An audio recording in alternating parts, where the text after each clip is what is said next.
Hi అండి, ఇదైతే Friday రోజున ఈవినింగ్ లాగండి. మార్నింగ్ అయితే టెంపుల్కి వెళ్ళి వచ్చేసిన తర్వాత సో మా చెట్టుకి విడిసిన ఫ్లవర్ ఎంత బాగుందో చూడండి. ఇది సెకండ్ ఫ్లవర్ అనుకుంటాను.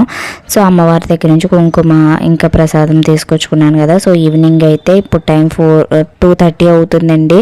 సో టైం ఏదో 5 అయినట్టుంది, కానీ కూల్గా వెదర్ అయితే గాలి వీస్తూ వర్షం అయితే స్టార్ట్ అయిపోయిందనమాట. సో వర్షం స్టార్ట్ అయిన తర్వాత ఇంట్లో మొత్తం వాటర్ వచ్చేసిందండి. సో అంటే బాగా జల్లు కొట్టడం వల్ల ఇంకా సెకండ్ డోర్ నుంచి మనకి వాటర్ అయితే వచ్చేసింది అనమాట. ఇటువైపు నుంచి అయితే వచ్చేసింది. సో ఇంకా అన్నీ కొన్ని చున్నీ అవన్నీ ఉంటే చూసారు, గాలి అయితే భలే వేస్తుంది. సో క్లైమేట్ కూల్గా ఉందనేసి టీ పెట్టుకుని తాగేసి తర్వాత మళ్ళీ ఆకలేసి అయితే పకోడీ వేసుకున్నాం అనమాట. వేడివేడిగా పకోడీ, మళ్ళీ టీ పెట్టుకుని మళ్ళీ తాగేసాం. ఇలాంటి వెదర్ ఉంటే టీ ఎన్నిసార్లు అయినా తాగుతాం కదా. సో ఇంకా మాదైతే ఈవినింగ్ ఇలా గడిచింది.